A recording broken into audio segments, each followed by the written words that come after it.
Ladies and gentlemen, federal employees, welcome. Today is going to be an interesting episode. I dare to say. Today we're talking about Blue Cross Blue Shield and why it may or may not be the best plan for you and what you need to do to make sure you do have the best plan that is best for you, that can put the most money in your pocket now and in retirement.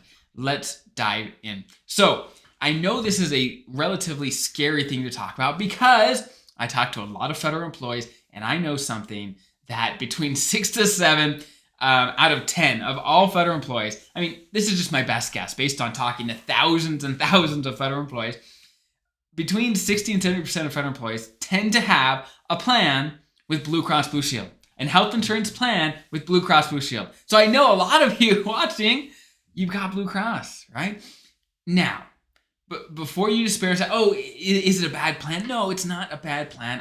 At the end of the day, I like Blue Cross Blue Shield for lots and lots of reasons, but this is a great opportunity for all of us to reevaluate, why do you have the plan you have? Does it still make sense for you?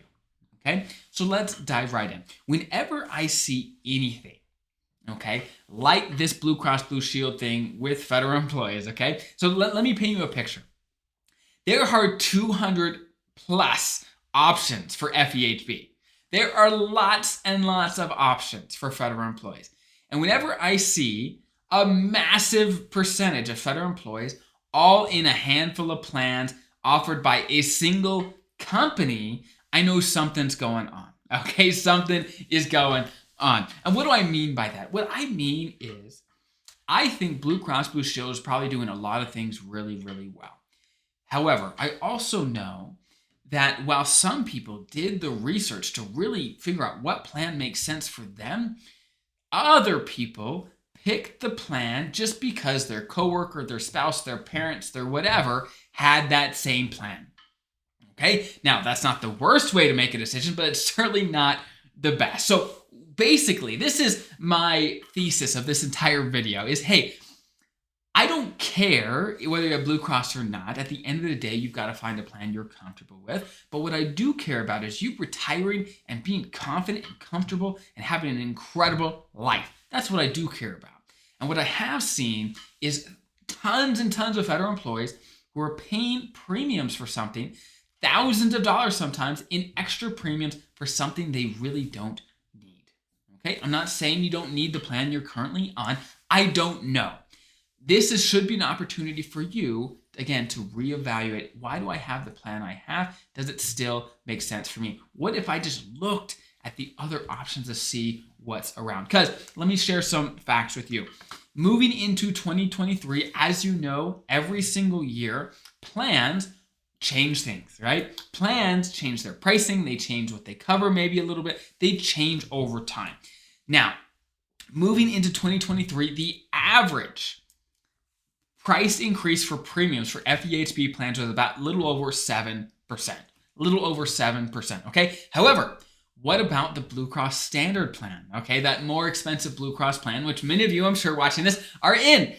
That increased by a little more than 11%, okay? And this is pretty common for the most popular plans to increase faster in price compared to other plans. So, all I'm saying is if those plans still make sense for you, amazing, that's great, keep it up. But if not, then you're paying a premium price for something you may not need, okay?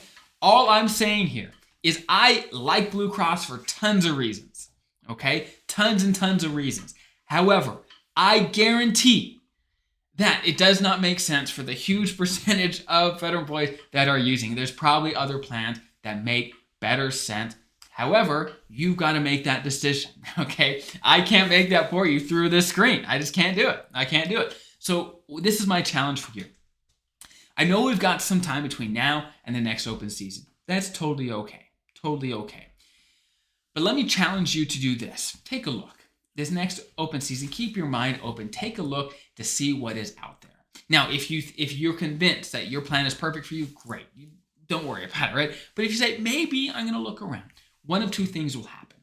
Number one, you might be pleasantly surprised that you can find a plan that covers exactly what you need covered for much less or just a little less than what you're currently paying, which puts more money into each and every one of your paychecks for the next year and potentially for every year after that if you find a plan that better suits you. That's number one.